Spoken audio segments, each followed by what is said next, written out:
right, we're going to talk through some of the components of a counterweight rigging system here. We're going to start here with the rope lock. So this is a standard rope lock. It uses two pieces here to lock in this rope to hold it in position when you're not working with the set. So some components we have on it here are the rope lock ring. This is what holds the rope lock from falling open and making a bunch of noise when you're trying to operate the show. So I take here, and I can open up this rope lock by rotating this down here. And you can see this piece right there pushes into the rope lock and creates that secure connection. You can see the rope lock is attached here to the locking rail, which we'll talk about in a second. But one other important point I want to talk about on the rope lock is back here, which is the rope lock adjustment bolt. That's where you change the tension on the rope lock so that you can get the proper amount of tension on there. You don't want too little tension because the rope will slip right through it, but you don't want to have too much tension. That can create the possibility of creating an out of balance situation too easily. So adjusting this is how you'll go through that. So we're going to talk about the floor block. This is the pulley that exists at the bottom of the system. And you can see here the rope goes into it, down and under, and back up. And this block attaches into the guide system back here. You can see it's in there. It's actually a sliding floor block, so it can move up and down within the system. The reason for that is it takes up the weight of the rope, so it takes any slack out of it. And then you can see here the rope attaches down here to the arbor, which we'll talk about in a second. Other important features here, the kick tab. If you ever need to hold it in position, you can put your foot on it just like this. And you can also lift up on it to try and release it. So this here is the locking rail. It stretches the whole way from upstage to downstage, and it's the place where all the rope locks attach to. Usually it has attachment points on a regular interval. That can be every 6 inches or every 8 inches, and the rope locks bolt in right here. Now the locking rail is supposed to be designed to have up to 500 pounds of lift up of force. The reason for that is when you're tying a set off and working in an out of balance situation, that 500 pounds of uplift provides you the ability to do that. Now, not all systems were necessarily designed that way, so it's important to look at your system and see, does this have the structural integrity? And if you're not sure, ask somebody who might be able to figure that out for you. Other important features of the locking rail, it attaches down to the floor usually, here on a stanchion, and then that's where it's bolted in. But there's a lot of different designs and a lot of different ways these can be designed, so important to make sure you look at how yours is done. Another note about the locking rail are the identifications on there. So you can see we have the line set number here. Oftentimes we'll show what is on that line set. So here we have the 4th electric.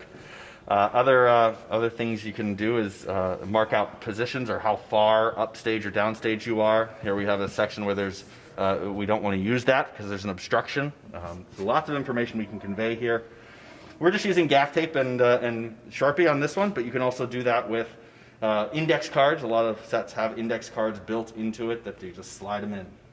And the arbor. This is the arbor. This is where all of the counterweight that counterbalances the weight that is on stage goes. And you can see here we have a small stack of counterweight here, and it fits between these two rods. On top of the counterweight stack, you'll see we have these little plates.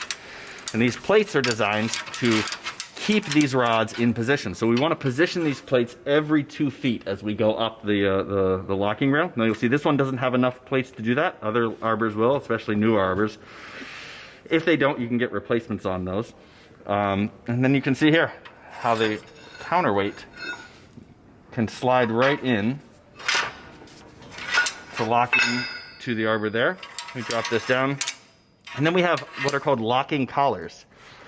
I twist these into position and I can't move them anymore. They're locked in there.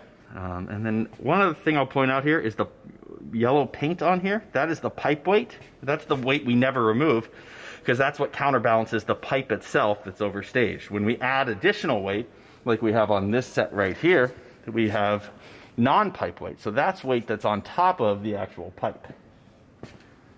And then let's look up here where we have the top of the arbor.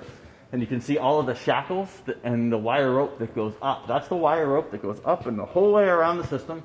And then the rope up there goes up around the headlock and down to here. So, all right, so this is the rope lock. The rope lock is designed to hold 50 pounds out of balance, and that's in either direction, either going up or going down, or in or out.